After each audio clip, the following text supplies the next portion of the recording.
on into this week's edition of Entertainment News here at MB. I'm one of your co-hosts, Stephen John McLaughlin, and our co-host, with a slight outburst, it's John C. Walsh. It's me doing my Paul McCartney, Let It Be era. Well, every Welcome take has to start with a laugh.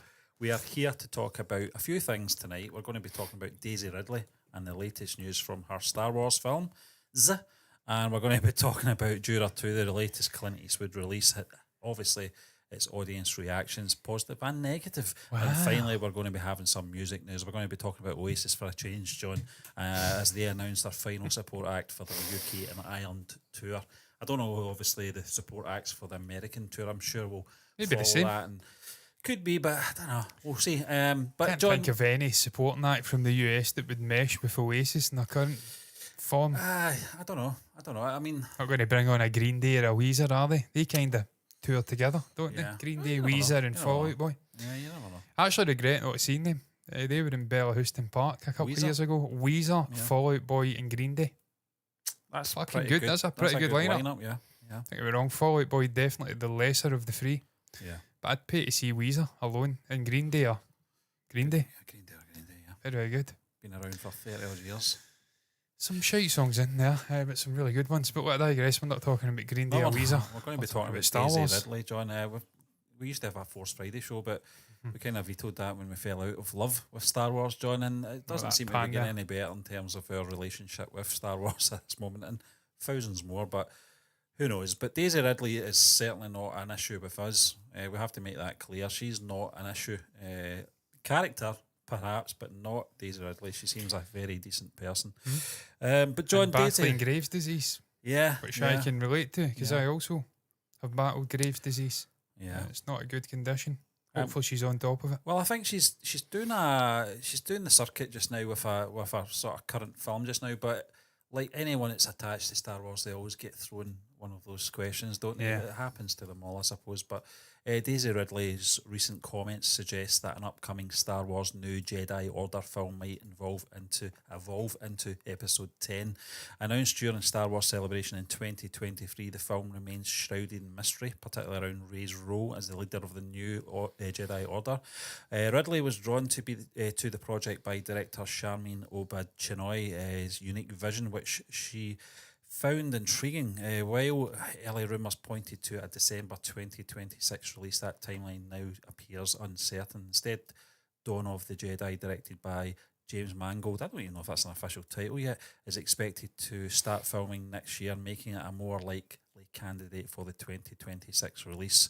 Recently, Ridley has been promoting her film Magpie, during which she shared a few updates about her return as Rey. She told Collider that things are evolving and expressed excitement about the project's progress, hinting that changes are underway. In another interview with The Hollywood Reporter, Ridley mentioned, "I feel like the new one/new ones will be so interesting," sparking speculation about Will a they though? potential new series. Although she could be referring to other projects in development, it seems more likely that the Obaid Chinoy's New Jedi Order film is being reimagined as the start of a new Star Wars saga. John, it's kind of, this is coming in from Screen Rant, Pained folks. by that, I'm not If going you to want lie. to read the full report, you can read it on their website.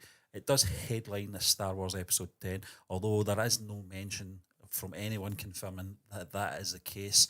I think in terms of obviously a new Star Wars saga, I don't have any issues with that. I think they have to put the whole Skywalker thing in the past now and move on. I said this, John, during the release of the sequel trilogy.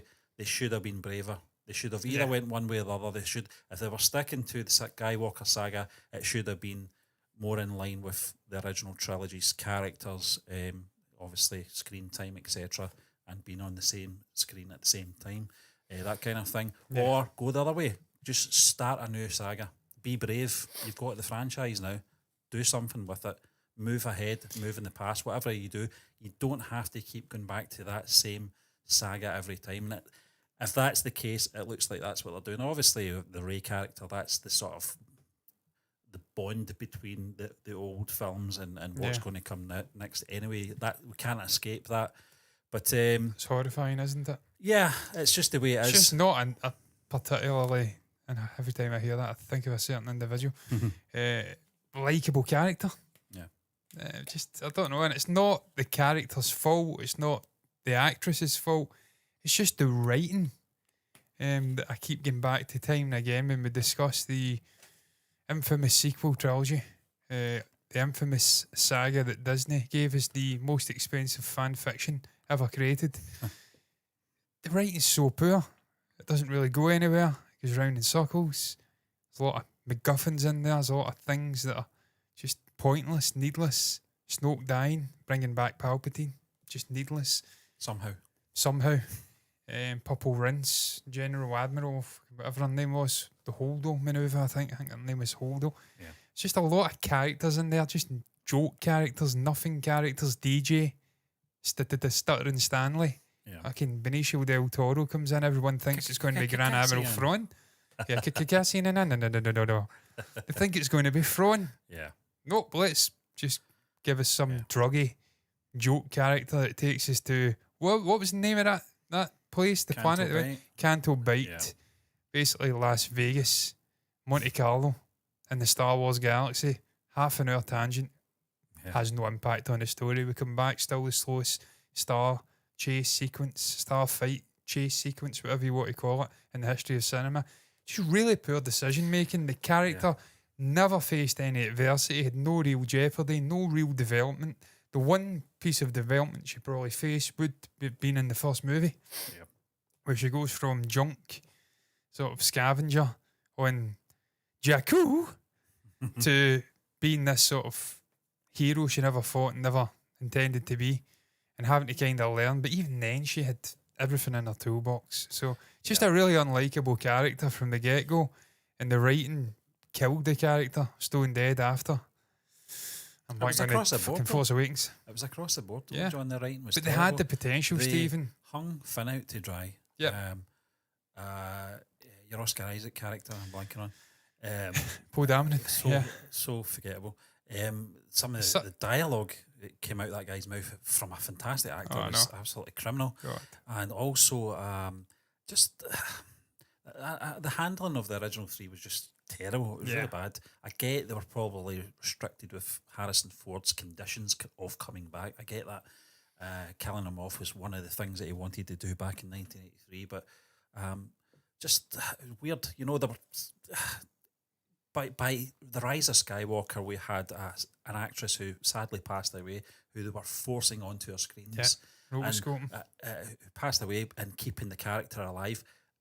And on the flip side of that, they're killing a character with the actor who's very much want to be involved in Star Wars at this point and offering his services to go further forward with the character into the. He could have been a guiding force, a powerful figure in Rey's development. Yeah, so some weird decision making. Yeah, and we know why that was, Stephen. There was clear political and sort of ulterior motives at play from the hierarchy in Lucasfilm.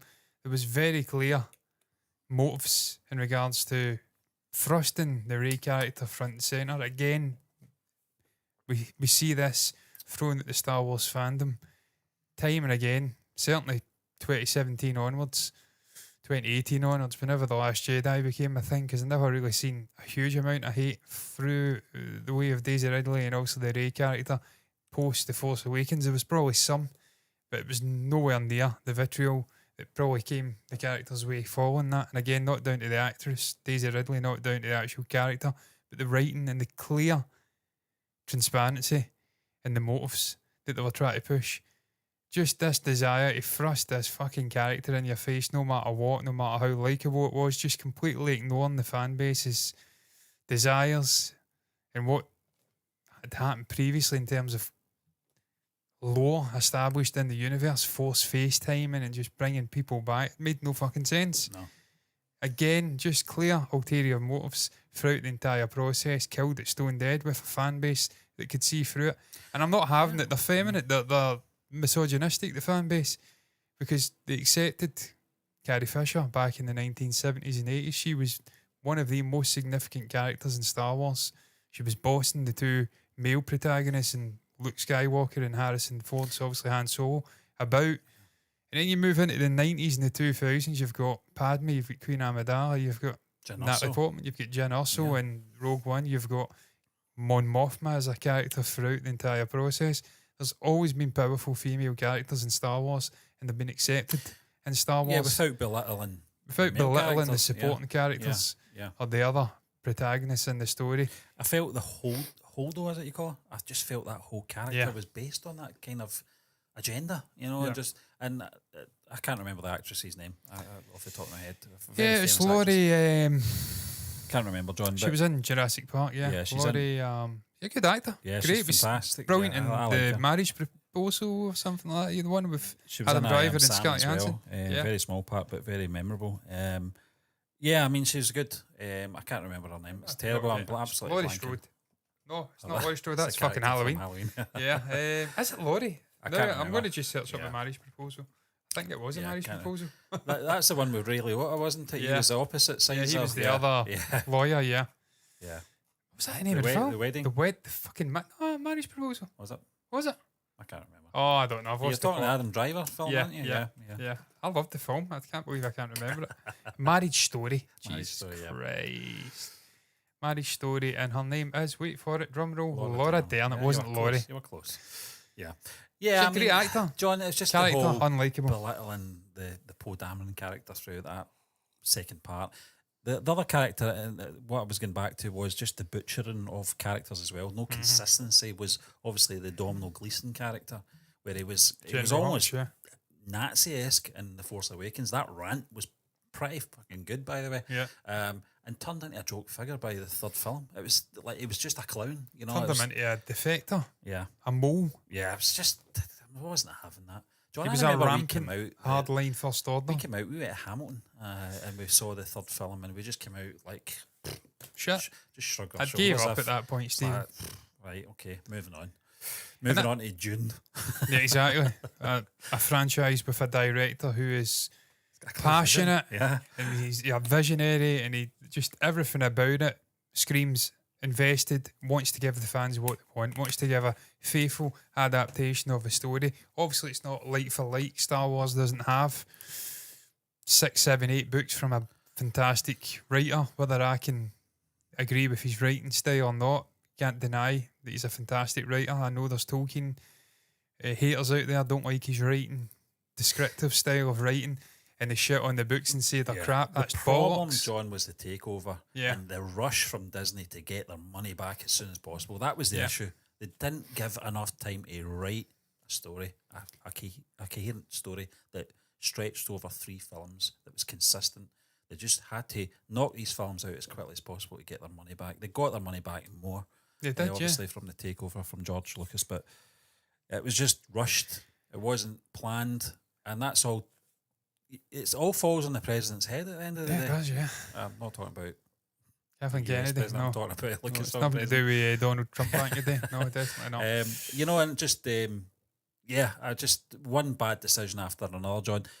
We were talking about, obviously, I think you said the writer. I thought it was the director. It was the writer. The writer left last week. And Stephen, again, this is like something we've seen in the past. Just chaos and it's a lack of cohesion at Lucasfilm and the creative side of things when it comes to Star Wars, at least. And I could argue Indiana Jones as well. It's been shambolic for the last 15 years or so. There's been 2 horror movies come out that we didn't need. We had a fantastic trilogy, Leave It Be. You could argue the same with Star Wars. Even George, back in the early 2000s, 90s, had a fantastic trilogy. And you could have let it be and just move on and don't touch it. And if you want to create something new with Star Wars, set it in a completely different sort of sandbox, different era, different characters, the full shebang. Yeah. But George went back and he reworked the originals and reworked them again. And look, I can like some of them and I can hate some of the changes. Obviously, he gave us the prequels, which were much maligned. I actually don't mind them, to be fair. Looking back, I grew up with them. There's issues, of course. But in the main, I don't actually mind them. And certainly now, looking at the sequel trilogy, I can look at them far more favourably. Yeah. He always was up against it. It was a prequel story and you knew the ending. So it's hard to fucking create jeopardy, although we've seen in Andor how to do that and do it well. But yeah, the sequel trilogy, man, it was just shambolic, Stephen. And there's just chaos behind the scenes with the creatives clashing with Kathleen Kennedy and obviously other head figures at Disney and Lucasfilm departing from the project, be it directors, writers, producers. actors, no doubt, as well. Just nothing happening over the last 5-6 years. Multiple movies announced: Taika Waititi, James Mangold, D.B. Wise, and David The Bynoff. whole issue with the solo film as well. Kevin Feige, Yeah. the solo movie as well, with obviously Ron Howard coming in and saving the day to an extent. Just chaos throughout her entire tenure as Lucasfilm president overseeing Star Wars. Clearly interfering, and we've seen that over at Warner Brothers with DC. It doesn't work when you've got interfering sort of negative Nancy's coming in and putting their neb in and try to I mean, the fire amount in of money political that was stuff. thrown at the Acolyte as well that's scandalous. You know what was put Yeah, towards it. $250 million Yeah. for a TV show. It's just That outrageous. no one wanted. Exactly. No one asked for. It's the same with this as well. No one wants this. They don't, no, but Stephen, the point you made about the writer stepping away, it's alarm bells. Yeah. It's alarm bells. It really is. It's not a good sign for this film's new sort of era of Star Wars. If you've got the writer stepping away already, and we've seen it with Obi-Wan, the writer stepped away, and look, he was on Star Wars Theory recently giving his vision, and it sounded unbelievable. Yeah. He had a vision for 3 movies, and it was going to delve into the psyche of Obi-Wan. It sounded a fantastic concept. What we got was a shambles. And I didn't hate Obi-Wan. I enjoyed the moments between Anakin. It's very paint by numbers, though, Yeah. isn't it? Yeah, it was just specifically Anakin and Hayden been back in the moments with Ewan and him. But interjecting a young Leia in there when it made no fucking sense to the canon that had been Oh, established. there's definitely been conditions been put in place to make sure there's certain things tick boxes.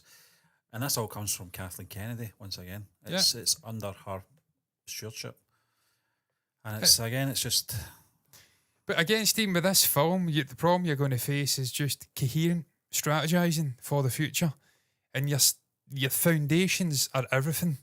And you're setting off on a fucking... What do you call it when the sort of foundations of a building are falling into the ground? What's that called again? Subsidence. We've got subsidence right away in the foundations, because no harm to Daisy Ridley. She seems a nice, young-ish actor. She thinks she's about for 30 now. Fair play to her. She's gave her best. She was clearly passionate about the role, but she's not a great actor. We've seen her in other roles. She's not fantastic. And the character is very divisive. Yeah. Half the fan base are not going to have the character. They're not going to have any concept involving that character moving forward in 1 movie, 2 movies, 3 movies, multiple movies thereafter. So you're screwed right off the bat. They should be trying to heal, bring the fandom back together, and then go forward with a new era of storytelling with brand new characters, creative innovation in there, new minds giving us something fucking unique, not the same old, like you said, regurgitated shite, tacking on to the Skywalker saga. The Skywalker saga is dead. Luke is dead. Leia is dead. Han Solo is dead. They're all dead. Ben Solo is dead. And I'm sorry, Rey is not a Skywalker. That's not how lineage works. That's not how ancestry works. You don't just take up a name and then that's you. You're part of the family. No, you have to be. Especially when you have got a...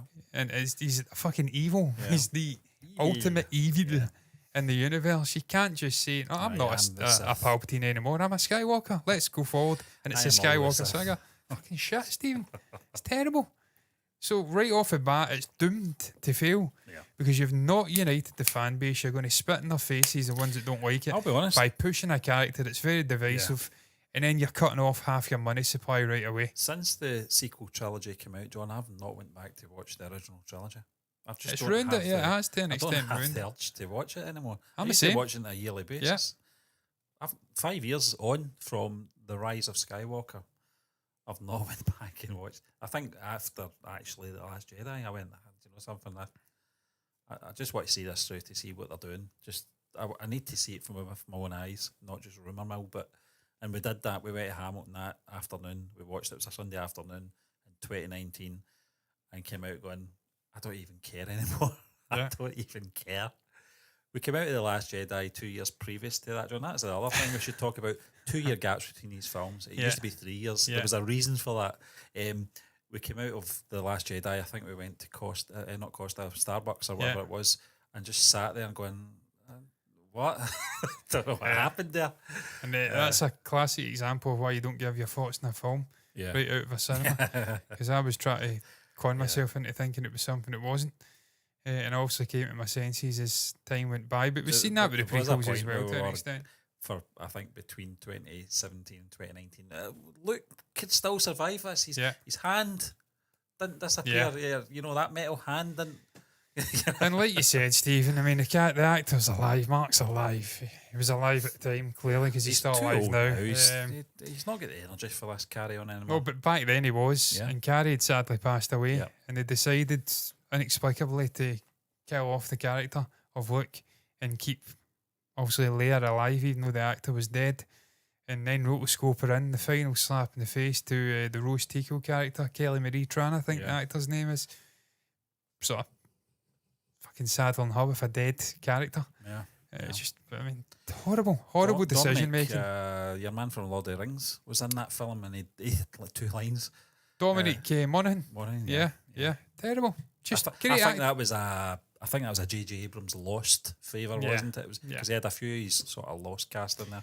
It's weird, absolutely weird. Again, if they're hell bent and going ahead with this, and it's doomed to fail, like I said, because it just makes no sense. The character's not a likeable character. Half the fan base dislike it. The other half just like the character. Does not think this is happening. I don't think it will happen. Personally, I think it's too divisive.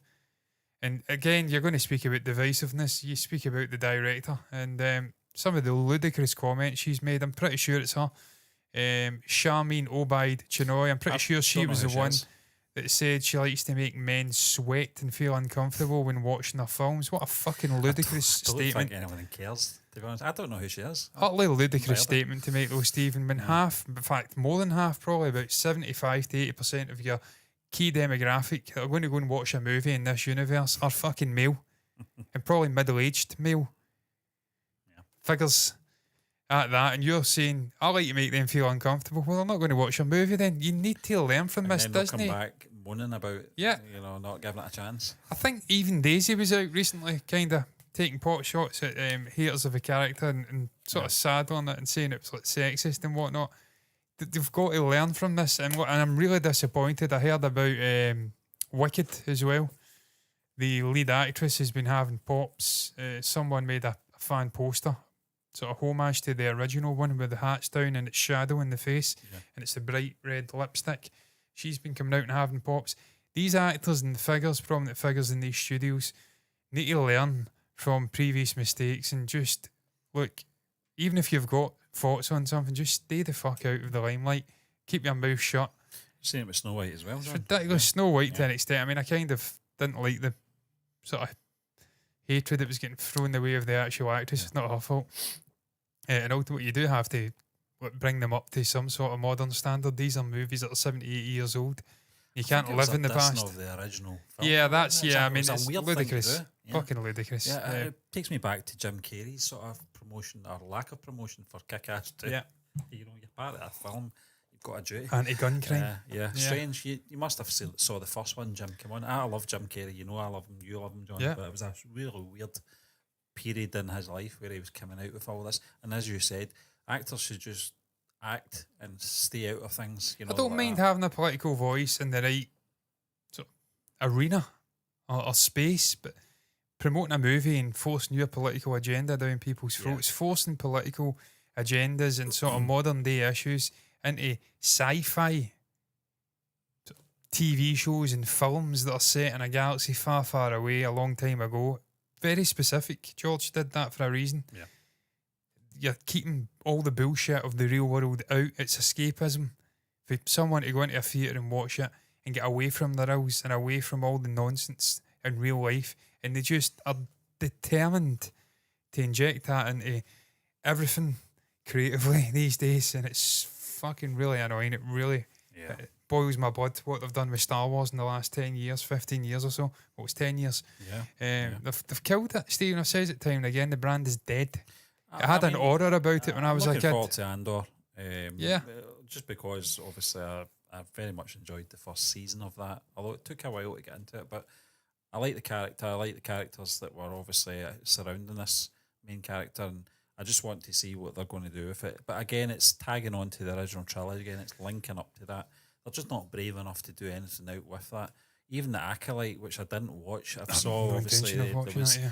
obviously links to Pelagius, is it? I can't remember. Yeah, and they made him a creepy little guy that was like Yeah, snooping and peeking around the corner. It's Yeah. like, fuck you doing this? One of the most Yeah. powerful again force users. linking on to the sort of arc of obviously the original sort of storyline. But even then, destroying canon and talking about force good at buffs that, and whatnot. And Anakin wasn't the first. Well, he Yeah. was in the original story.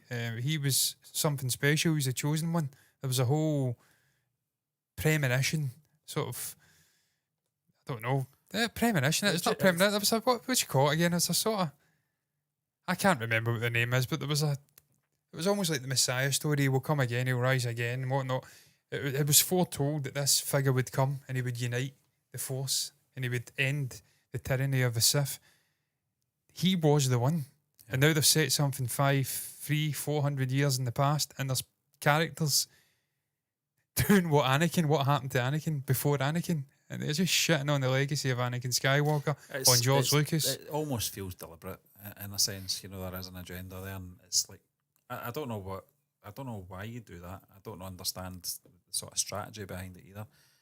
I just come up with original thoughts, original ideas, start something afresh, and you might get a few Prophecy. people, obviously, prophecy coming in and actually liking your content, liking what you are doing storytelling wise, but latching onto the sort of stuff that was already there and then sort of defiling it is not the way to win your fans over.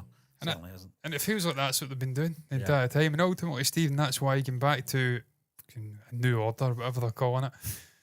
New Jedi Order. The Jedi Order. I mean, Stephen, that was Luke. That's what Luke did post Return of the Jedi.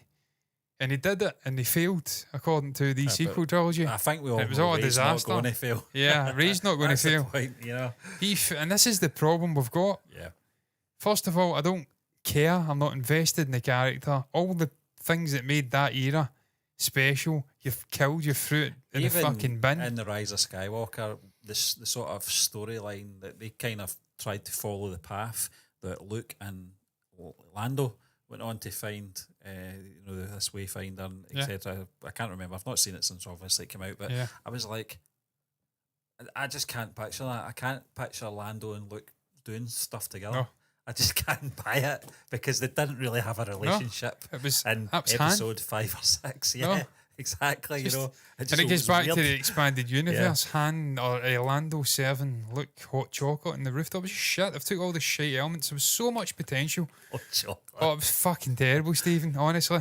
He had insomnia. He went up to the roof and Lando served him hot chocolate. I'm like, what am I fucking reading here? I don't think This we could do is that. awful. People might take offence to that these Oh days. God, I know. Fuck, I know. But even that had sprinklings of creative sort of brilliance in there. Just the Jason, I think it was, Jaina, Mara Jade, Thrawn. There was just brilliant moments. The Offspring had real purpose. It was semi-coherent. You had brilliant villains in there who were capable. Yeah. Sort of clone Jedi, mad Jedi, who was working in tandem with Thrawn. There was these force-cancelling beings. There was brilliant aspects in there. Yeah. Totally missing from a sequel trilogy. There is no creative innovation in those movies. They just go round in circles and nothing really happens. I think there was a lot of personal choices from the directors as well, in Yeah. both J.J. Abrams and Ryan Johnson, in terms of J.J. did not want to tackle the Luke situation. No. What a fucking coward. You're a fucking director, a filmmaker. You tackle it and you Imagine be taking brave. on Star Wars, a Yeah. new era of Star Wars. You've got the opportunity to bring in Luke Skywalker, Princess Leia and Han Solo again for the first time in 30 years. Yeah. 40 years, And and then you you've- shit the fucking bed. And then on the flip side of that, you've got Ryan Johnson coming into the episode, and I like Ryan Johnson as a filmmaker. He was up to backed point. into a corner. And I still do like his films that he's made since John. But that quote that he made, I'm paraphrasing, was, "I prefer to have an audience who 50% Yeah. love my work and 50% that hate my work." This is not about you, Ryan. No. It's not about you. It's about you carrying this legacy into a new era, and you failed. You failed. I get you were obviously backed into a corner with some of the decision making from J.J. Abrams, who then in turn vetoed a lot of Ryan Johnson's stuff as well. It was a fucking train wreck. Absolute train wreck. Discombobulated mess. I've never known a trilogy handled so badly. And for those people in charge, are still in charge Yeah. of that studio. And they've got a hierarchy in Disney that have allowed this person and Yeah. those people to stay in those positions to carry that franchise forward after that shit show. Yeah. Oh, That's why it shouldn't happen. Yeah. There shouldn't be further stories in that era. I just don't.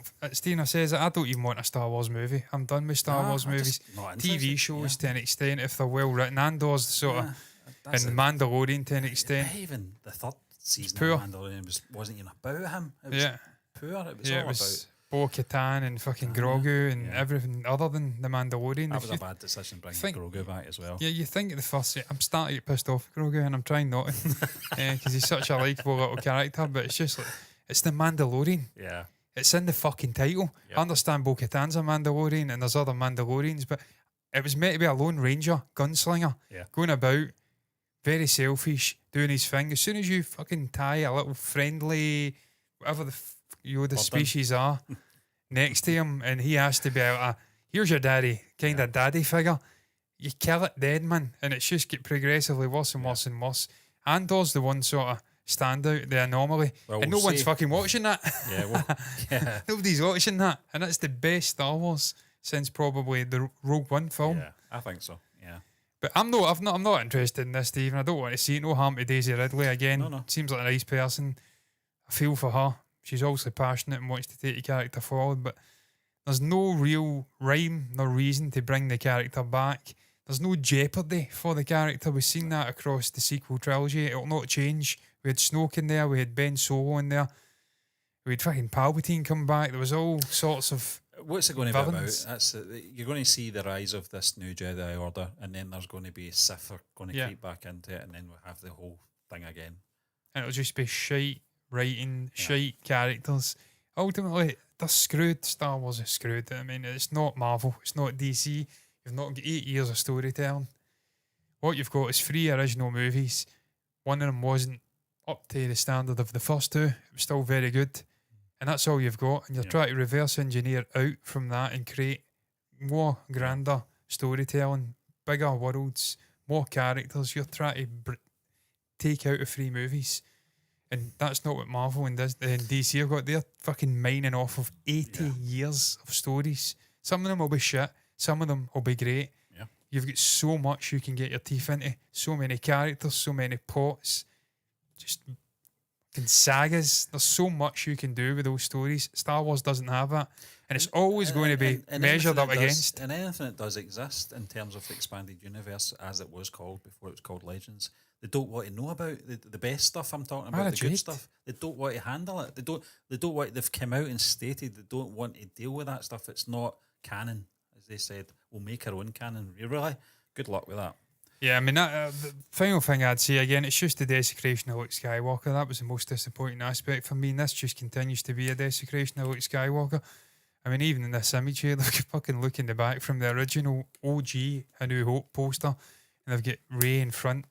And it's like, just shit, man. I mean, they're taking what he should have been doing. The Last Jedi poster, they had Luke on the side, on the left-hand side of the poster, and not front and centre like he should have been. The Last Jedi, he was the Last Jedi at that point, yeah. They're just desecrating the memory of one of the greatest sort of heroic characters in cinema. And certainly in this universe, it was always about Skywalker. It was John about Connor them. Yep. They have. Yep. And even his sort of legacy is dead. He failed. And now we've got a really dislikable, beige character going to come in and do what Luke was supposed to do. But this time they'll succeed because there's no fucking jeopardy. The character cannot lose. They're good at everything. They never lose a fight. They beat a Force user. Yeah, he was injured. Bypass compressors, yeah. Just, there's no jeopardy. Fuck it. What's the point? Don't do it. Oh, look, those myth milkers, John. We're going to move on. What was it? What before you do? What was it that Kyle says time and again in The Force Awakens? Forget the past, kill it if you have to. Forget the future, kill it if you have to. Don't do it. But before we do move on, folks, if you've got anything you want to say on this new Jedi Order, is it going to be episode 10?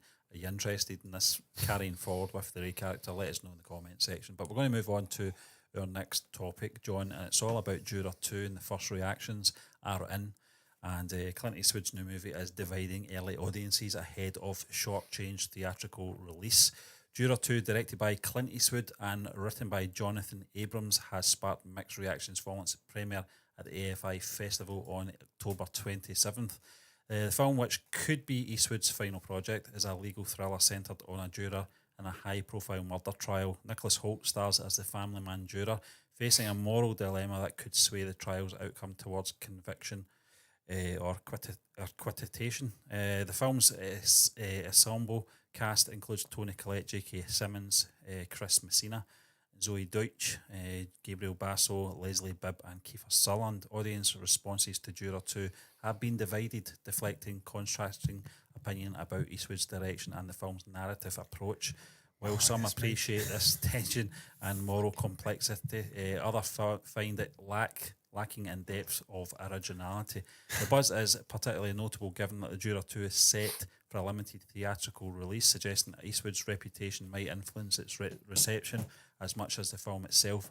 As a possible conclusion to Eastwood's long career, the reactions to this film could shape the director's legacy in the eyes of both fans and critics. I'm not buying that. Offering a final statement on this distinctive style and storytelling approach, regardless of how this film, the outcome of this in terms of its response, it's not, I'm saying this right now, it's not going to have any negativity towards Eastwood's legacy. Yeah, definitely no chance. Not. The man's legacy is cemented in Hollywood. One of the greatest 30 actors. years ago. Yeah, fucking more than that. He was acting in the 50s and 60s and he was doing a fantastic job. John, I actually liked the trailer for this. We did a reaction to this about maybe 3 weeks ago, and I thought it was an interesting concept. It was a moral dilemma type film, and I thought, that's interesting, yeah. I like Nicholas Hoult, and some of the cast in this as well, as they were popping up on that trailer. I was like, this is a fucking good cast as well. Yeah. But I do want to go and see it. Stephen, it's Clint Eastwood. You know my thoughts on Clint. One of my all-time favourite figures, actors, directors. Absolutely love the guy. Rarely brings out a bad movie. There may be some okay movies in his filmography, but in the main, I've never seen a bad movie. He's had his finger. Yeah. Prints on, fingertips on, whatever you want to call it, hands on. And he usually casts really well, and there's usually some brilliant direction in the films. Shall I read some of these? Yeah, that'd be good. Scott Mendelsohn had this to say: Juror number 2 surges for its first 2 acts, playing like a gently devious hybrid of 12 Angry Men and No Way Out. Alas, it runs out of story in Act 3 and becomes a series of false endings until almost arbitrarily ending. It's not a catastrophe, nor is it a new genre classic. And look, it doesn't have to be. You need to remember, Clint is in his 90s. Yeah. The fact we're even getting films from this guy is a fucking miracle. Most people are in palliative care or in their own drool in their mid-90s. They're in diapers, as they like to say in the United States, or nappies, as we like to say over here. They've got the Benjamin Button treatment. They've not got younger, they've got older, but they're still shitting themselves, so it's kind of the same, you know what I mean, when they get to the end. It's a miracle this guy's giving us films. You think of one of the leading 2 figures in the current presidential race in America. One's in his late 70s. He's like 15, 16, 17 years younger than Clint. And he's just gone downhill. You can see his mental acuity is shot. He's potentially got dementia. He's rambling. The other one's in her 60s and she's not much fucking better, let's be honest. And the current president in the United States is just a shambles. He's gone. So Clint's still making films. We can't be too harsh on Clint.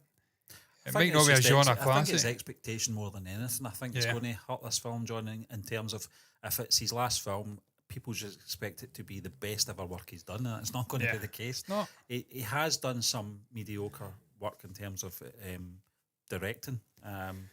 Someone actually mentioned Cry Macho there. Yeah, Cry Macho. I've never seen Cry Macho. That's why I get out of it. Someone says it's not as bad as Cry Macho. I don't think it's a bad film, but again, it's expectations, and you take what you can out of his long arc of directorial films, not just his acting, the films that he acted in, but his directorial back catalogue as well. See, I can weasel out of that by saying I've never seen Cry Macho, so it still stands what I says that I've never seen. I've never seen or make a bad movie because I've not seen that. Clint Eastwood's Juror number 2 takes an intriguing moral dilemma. What if you're a jury member judging the guilt of a man when you may be guilty of that very crime, but squanders it with flat writing and sluggish pacing? Not as bad as Crime Actual, but as close. Stephen, I've seen a similar concept to this where it was Keanu Reeves and he was playing a lawyer. It was actually a not bad film. It was kind of like a Hallmark special. You know, the ones that Keanu does between sort of John Wicks and other big movies.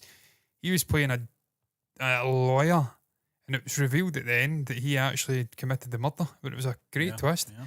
Sort of having an affair with the wife of the person who was murdered, and I think the wife and the son were up for it, and there was a lot of back and forth who was guilty, where the guilty was, the sort of underlying circumstances. So I've kind of seen this concept done before, but it wasn't a jury member, it was the actual lawyer. My recollection of the trailer, John, was that the chap that is getting accused, actually we saw in the trailer he didn't do it. But we don't know if he did do it. He was behind the wheel and he hit something. But I think as they maybe explore in the movie, there's multiple people out on that road on that night. So it may have been him, it may not have been him. Yeah. And if there's any underlying doubt, then you don't admit to it. You're not going to fucking come out and say, I may have killed this person. But is Nicholas Hoult the one that hit something? He hit something on the road, but I think there was another guy, minimum one other person, who was on the road behind the wheel who could have killed, I think it was a wife or a woman or something. Yeah. So there's lots of did he not do it sort of stuff going on. I thought it looked all right, man. I'm not going to lie. I've not seen the movie, so I can't sit here as an authoritative figure and say one way or the other it's a great movie or a shite movie. I just hope it's a watchable movie. I do dislike the drop of the ball in the final act of films, though. If you've got something that's quite thought-provoking and moving along at a nice pace, and then they shit the bed at the end, that's kind of disappointing. Yeah. So I would hope that's not happening. It's normally a case when that happens, when a film overstays its welcome. They just kind of drag it on and it kind of falls flat, as you said. Nicholas Hoult, though, man, he's just fantastic, isn't he? He's coming up in the Nosferatu movie. He's been in so many films over the last 10, 15 years. He's Tony Collette wondrous. as well, John. Tony Collette. Fantastic actor. So I'm glad to see he's getting his dues, that he's apparently been brilliant in the film, because it's kind of centred on him and his dilemma. Yeah. So I'm glad to see that. We've got Maggie Min, LA. I found myself battling and asking what's the right thing to do. What's real justice during the entire movie? It really challenged people's belief in moral standards. I think the public would love to see this film and go through the same struggle like I did and judge by themselves. It's a gripping story. Its gripping story will stir discussion and people may have different answers after they see it. In theatres November, blah, blah, blah.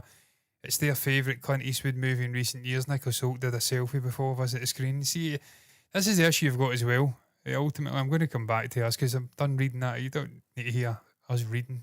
By the way, look at that screen. Just bring that back up briefly. Yeah. What a fucking screen. You just cannot beat an IMAX screen, can you? That is an IMAX screen. Yep. There's something about getting into an IMAX theatre and you're just... it's right in front of you. I thought would have been an IMAX, to be fair. I think any film can be enjoyed on the biggest screen possible. It may not have been shot fully in IMAX, but just getting to see something on that scale, it's just great. It really is. There's nothing better than just looking at it and being in awe. I still maintain the proper full-size IMAX screen in the Science Centre back in the day was insanely big. It was just a shame we had nosebleed seats for it, but still a pleasure to watch a Chris Nolan movie on an IMAX screen of that scale. I'm always amazed as well, John. You're probably the same yourself when you're sitting. We didn't have nosebleed with neck breaking seats. We normally get in pretty early, don't we, when we're sitting and waiting. It's when you see people coming in and they're standing next to it, the scale. It's fucking massive. They look so small in comparison to the screen. It's so you don't really notice it till someone walks past it, how huge it is. But it's got a slight kind of curve on it, very much similar to your monitors over there, John. Yeah. But it's just a great sort of what would you say? It's the sensory, just in terms of that what sensory. You're My dog's fart. Yeah, it's just assaulting my nostrils. Hopefully that will never be invented. Smell-o-vision, but I sincerely hope not. It's just I just thought it's a cooking bacon. I know you can put any.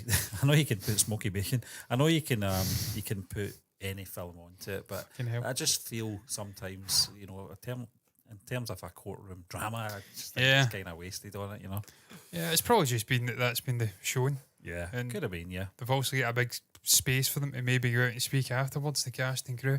Yeah, but I know it's shockingly bad flatulence coming from my dog's house.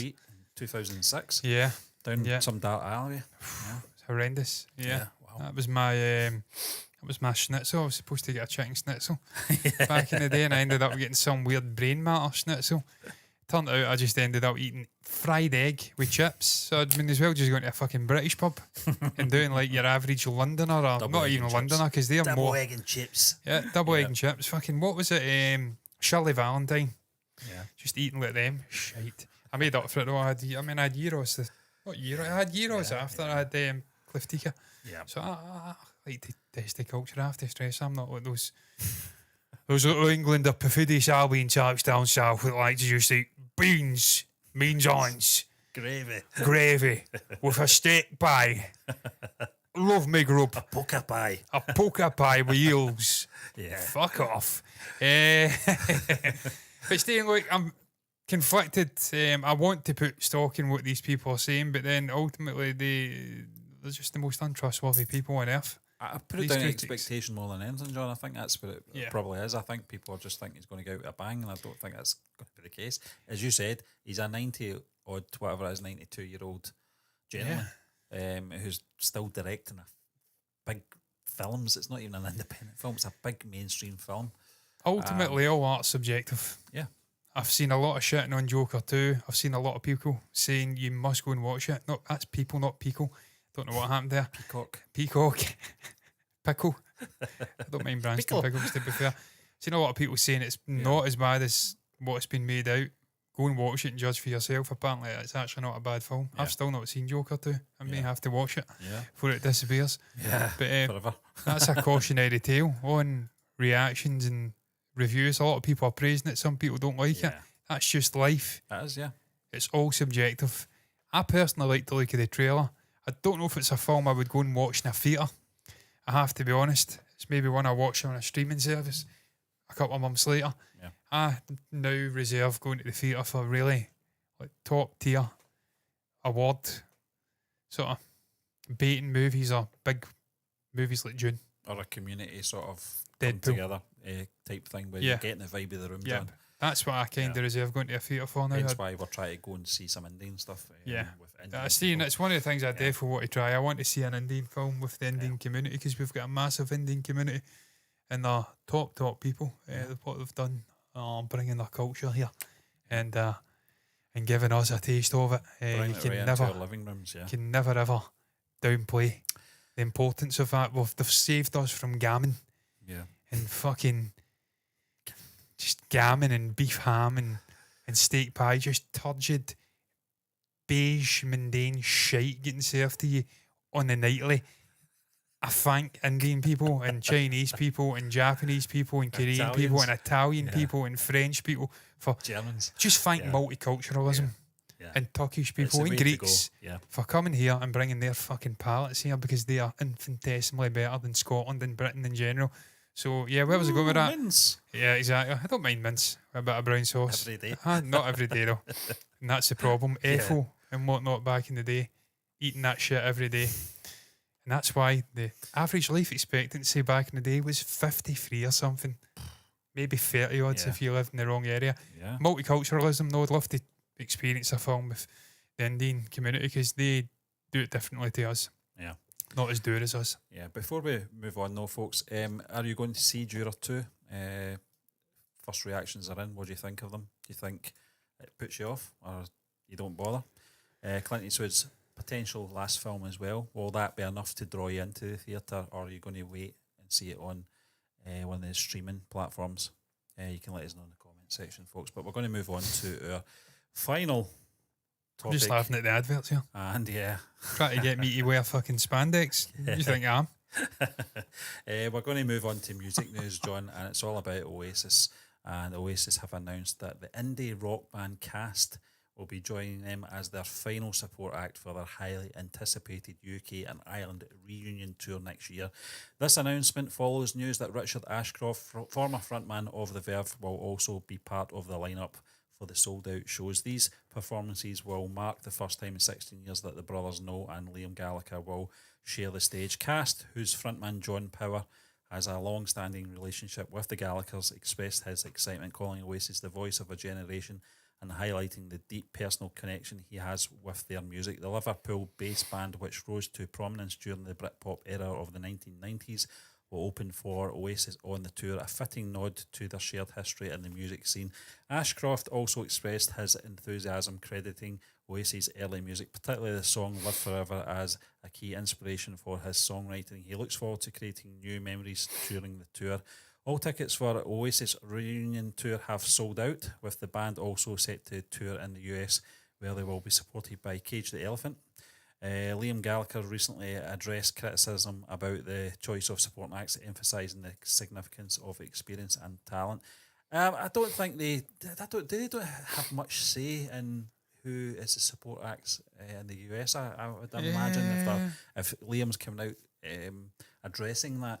Cage the Elephant, I only know one of their songs from probably about 2007, but I can't even remember the title of it. But I do know who they are. Not the kind of band I would have imagined being a support act for Oasis. So I don't know. I can see, obviously, that who would I compare them to?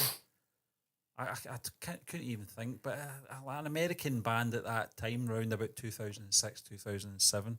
Christ, man, in that era, I'm thinking of the sort of, it was like new wave punk kind of stuff, funk kind of stuff. It could like be new wave Franz punk. Ferdinand. I might be wrong, John, but they did that. So I can't remember what it's called. You know, I used to listen to it quite a bit because it was a compilation of Nakamura, his sort of best moments, and they used that music, Cage the Elephant's music. But I can't remember the song. It was quite a catchy number, but just totally different sort of vibe to Oasis. But you need that at times, Stephen. Sometimes you need to for a support night. You don't just want like Oasis fucking light. Yeah. It's just the same old wall of noise, rock and roll stuff. Sometimes you need a different vibe. Yeah, we got Charlene Spiteri. Yeah, it's terrible. At Hampton, so sometimes it's not. Foo Fighters. I think that was a favour, wasn't it? I think Charlene's friends with Stella or something like that. I'm pretty sure. Oh God, John, I saw REM in Stirling in '99. That was Feeder. Which I thought was weird. I never heard of them at that point.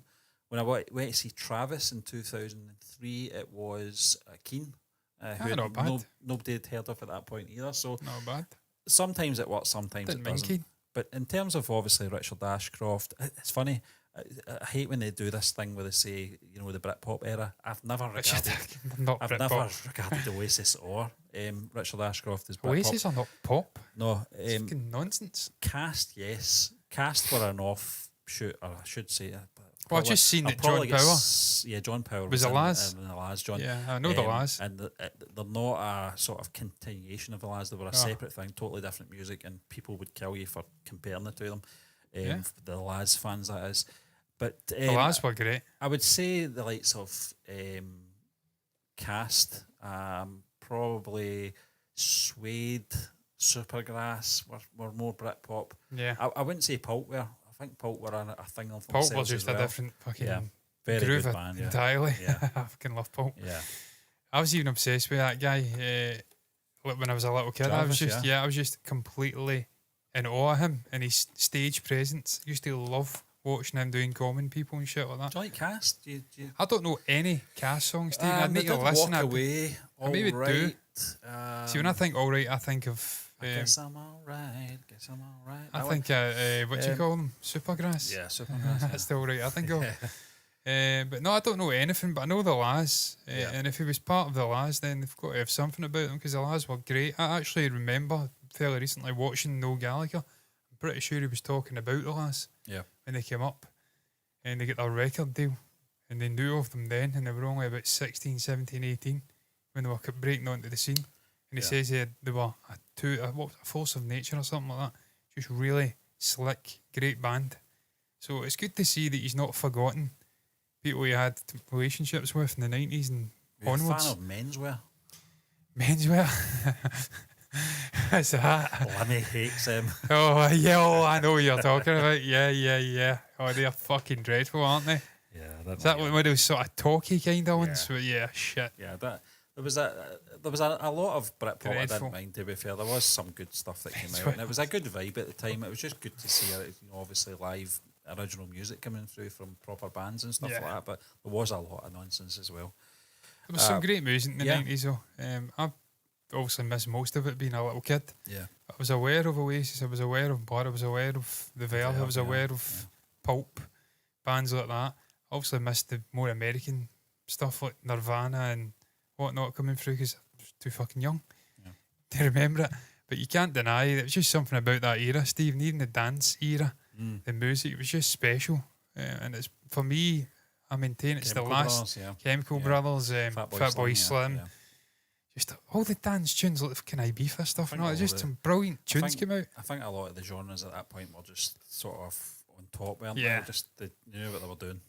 Even I mean, you think about R.E.M. Sort of branding themselves. Was it Monster? Was that Yeah, 90s? Yeah. 95. Yeah. 95. It was just an incredible era 94, for yeah. music. It Yeah, was it was, special. It was the last great decade for me. It was. In terms of creative juices, we were just talking earlier yeah, I mean, about the early distinct lack. 2000s were okay. They I were mean, all there was- right, yeah. They weren't as good though. Yeah, I mean, you had some good bands coming through, like as you said, the new Franz wave sort of Ferdinand, Franz yeah. Ferdinand and Feeling to an extent, but they died after one Kaiser hour. Chiefs were Kaiser okay. I Chiefs. didn't mind them. Your band from Ireland as well, Yeah. Snow Patrol, I was going to say what was the other one? The Frills. Frills. Yeah, I didn't mind Yeah, I them. didn't mind They were them. okay. Yeah, Big Sun, stuff like that. Yeah. Snow There's Patrol. a lot of right good bands came out in the 2000s, to be fair. There Yeah. was.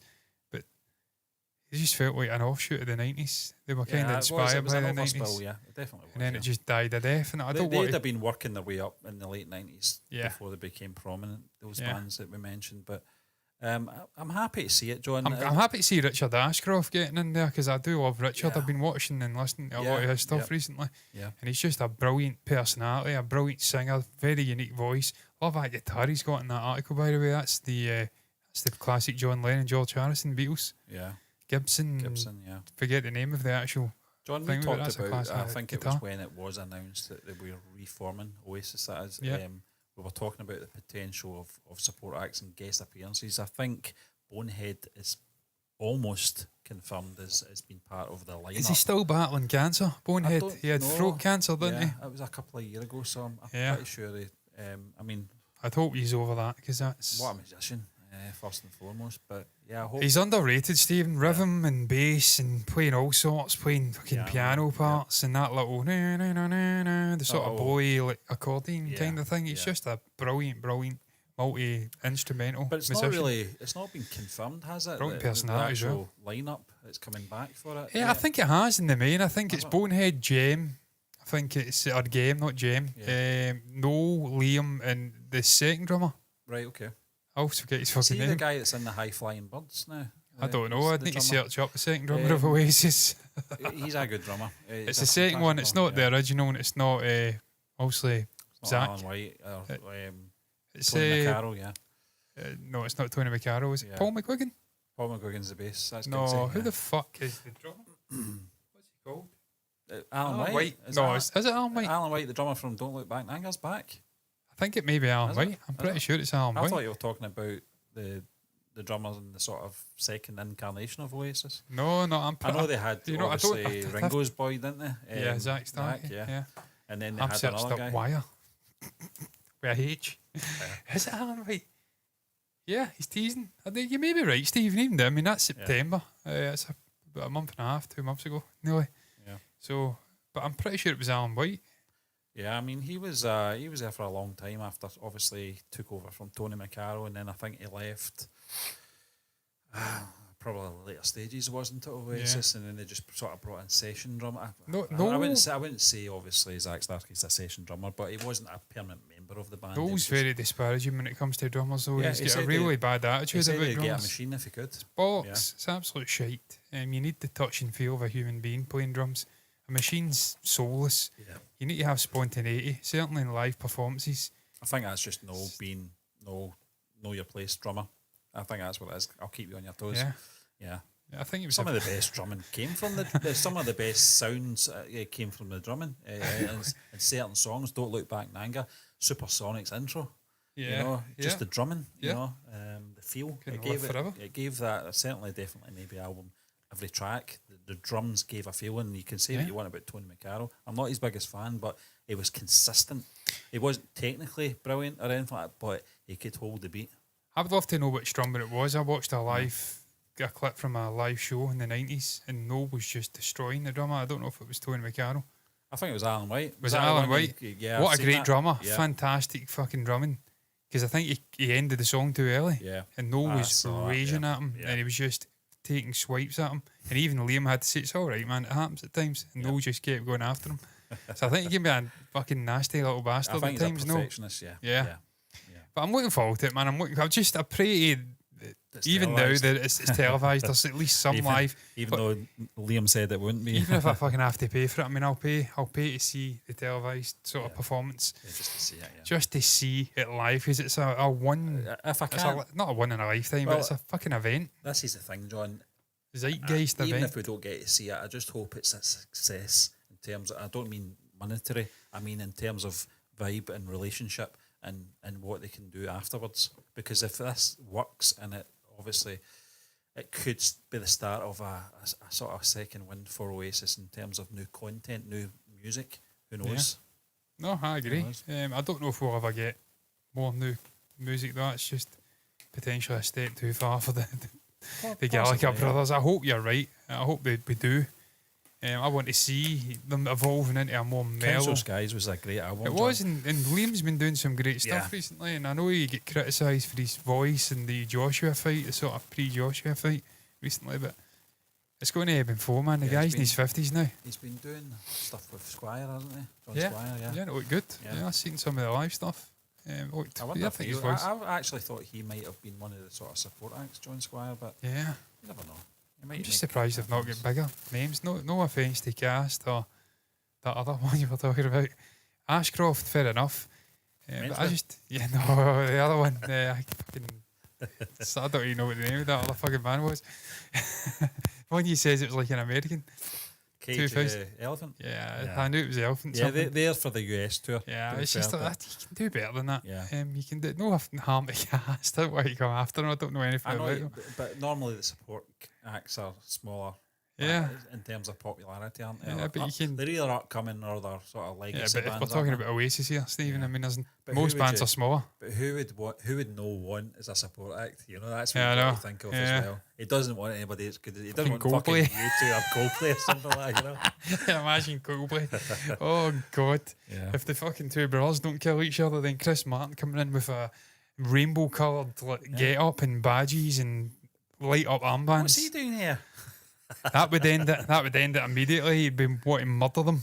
It's only Chris Martin from Coldplay. In fact, you know what? The one thing that may unite the two brothers and give us more sort of musical output could be the introduction of Chris Martin into the sort of live touring setup, because they would both unite in Battery Sculling. But I like Chris. I don't mind Coldplay. I love their early albums. And live, some of their stuff now is just corporate shite. You can hear listening to it on the radio. That's the part where the song interacts with the audience in a live show in a stadium. They're doing that shite. Yeah. No, well, in this case, it's wristbands. Yeah. You can see they're writing songs for it to interact with Anthems, the audience. yeah. Anthems, Yeah. fucking stadium anthems. Yeah. You can hear it. And look, Foo Fighters were doing that They as all well. End up that way. You two ended up that way, Yeah. as you say. I mean, But the live performances, you can't knock them, man. No, They no. put on a show. I mean, I'd never go fucking see it. I'm not going to lie. But they do put on a show. I do like playing Sparks. I can play the sort of, I don't even know the guitarist's name. But I like that little number with the delay and the... Does anyone know any other band members Guy, of Coldplay? I forget the bassist's second name, but he's from Fife. He's a Scotsman. Yeah. Guy something. But yeah, I don't remember. I don't know what any of the other fucking members. It's just Chris Martin and Guy. Chris Martin from Coldplay, yeah. Factory in Wigan, yeah. What's he doing? It's mental. It's mental. What's he doing at Heaton Maybe Park? I can help. It'd be fair to Chris. Chris stepped He's in got when some Noel, sense of humour. Chris and when Martin, Noel yeah. was being a little bitch and not turning up after the Manchester sort of the Ariana Grande thing, the bombing, and obviously I think Liam stood up and sung, I think, "Live Forever" or something like that. Yeah. Chris came in and so did Coldplay. They stepped in and became a sort of backing band for And Liam. made So it sound like a Coldplay song. yeah, made it sound like a Coldplay song. What else are they going to do? I know. You're not fucking Noel Gallagher. You've not got that energy. Yeah. And we're talking about a slightly balding guitarist here who's got Telecasters and only Telecaster. You're not going to do Noel. Noel is Noel. Yep. He's a fucking tour de force, an incredible guitarist. He talks his guitar playing down. He's fucking sublime. He's talking shit. I've watched that last album, but the sort of behind the scenes stuff where I'm constructing the songs. Yep. Unbelievable. I don't know if you've seen His it, Stephen. process is fantastic. John. Even the guy getting to do the guitar solo stuff, just the way he's discussing with him that I want it to sound like this. That's It's what just I liked brilliant. about that. Definitely, maybe 30th anniversary thing. It had all the sort of versions that, and it kind of it shows you the process of how Noel Gallagher, from his head onto tape. At that time, it would have been tape, and how he works it and how he sort of translates it to the rest of the band and how it should sound. Yeah. I know that might sound control freak, but I don't think the band were that interested in the sort of creative process of creating songs or anything like that. They were there as side men. And that's always the issue I've seen with other bands. I mean, I've been watching Get Back shots galore recently, and the Beatles, their processing and just the way they interacted and threw little things in, right down to two of us. George is playing the bass line. They're arguing over should there be a bass. Mac is saying I prefer it when it's not got a bass. Actually, you're the fucking bassist. What are you talking about? But George is just noodling and doing the bass line. It's an iconic bass line, and he's creating it right before their eyes, and they're too busy sort of chatting shit. You think of the Kinks, and it was only really Ray. He was the creative megalomaniac pushing innovation in all the various parts of the song. Dave would come in and knock out a fucking rhythm bit and the solo and that bit. It must have been the same with Oasis. Noel was I mean, I'm not saying Liam's not a genius. Oh. As a frontman and as a voice, he's iconic, but Noel is the genius power in that band. Yeah. So it was just brilliant seeing that. And I would have loved it. I've not seen that documentary. I'll need to watch that. And again, that's why I want to see that Fly in the Wall documentary, so make it fucking happen. Yeah, just looking forward to it, man. I really am. I could talk about music and that band and any other band fucking indefinitely. I just love talking about the process. Yeah. Music and how they all jam off each other and make these fucking wondrous pieces of art. But we have to round up. We've been talking for fucking over an hour here. Yeah, it's been great. I've not felt it. Yeah. I can talk. Talk hind legs off of anything. A dead horse. What's your thoughts though in the... I don't know what that means. What's your thoughts on the... talk the hind legs off a dead horse? How you going to do that? It's dead. I've not mind. It's dead. I don't give a fuck. It's rotting in front of you. What is your thoughts on the topics we touched upon? Daisy Ridley, she's out talking about the evolution of... Out and about. She's out talking about the evolution of Star Wars Episode 6. Is it going to be Episode 6? New Jedi Order. I'd rather New World Order or something else. Something that's not that. Shite. I don't want to see another Star Wars movie ever. Not until Kathleen Kennedy gets out of Lucasfilm and we get some people in who actually know what they're fucking doing. Until that moment, I don't want to see another Star Wars movie. I don't want to see a Star Wars movie that's directed by a woman that says she likes to make people like me uncomfortable when they're watching it. That's fine, I'll not fucking watch it then. And no one like me will watch it. So you'll not make any fucking money. What's your thoughts on Star Wars Episode 6? Do you want to watch it? Do you want to go and see something where the director's saying she wants to make you feel uncomfortable? What a fucking little whipped weirdo you are if you do. What's your thoughts on it? Share your thoughts down below. What's your thoughts on Juror number 2? Mixed reactions. Some people love it, some people hate it. Surprise, surprise, that's subjective. Share your thoughts down below. Finally, Oasis announcing support acts for not just here but in America as well. Something elephant. Cage. Elephant. Cage the elephant. Cage the elephant. And Cast is going to be joining Richard Ashcroft over here in the United Kingdom. John loves all the hits. Yes, I don't know anything about it. I'm going to listen to them after this. Stephen, there's a lot of stuff I don't know. Yeah, I'll introduce you to it. Stephen plays when we're getting steaming. The rare times we actually get drunk. Yeah, it's been a while. Plays a lot of music, and I'm like, what the fuck's that? What's that? And it's just obscure to me songs from the 90s and 80s, and they're great. Yeah. But what I digress, share your thoughts down below. And if you want to share, put it down below in the comment section. Like the video if you've enjoyed it, subscribe to the channel on YouTube, hit the bell icon to get notifications. Same thing over on Twitch, follow button, notification button over there. It sees live on a completely different platform, doing the exact same fucking thing we're doing here on YouTube. It's on Twitch as well. All that's left to be said though is until the next time, thank you for watching us. All that's left to be said though is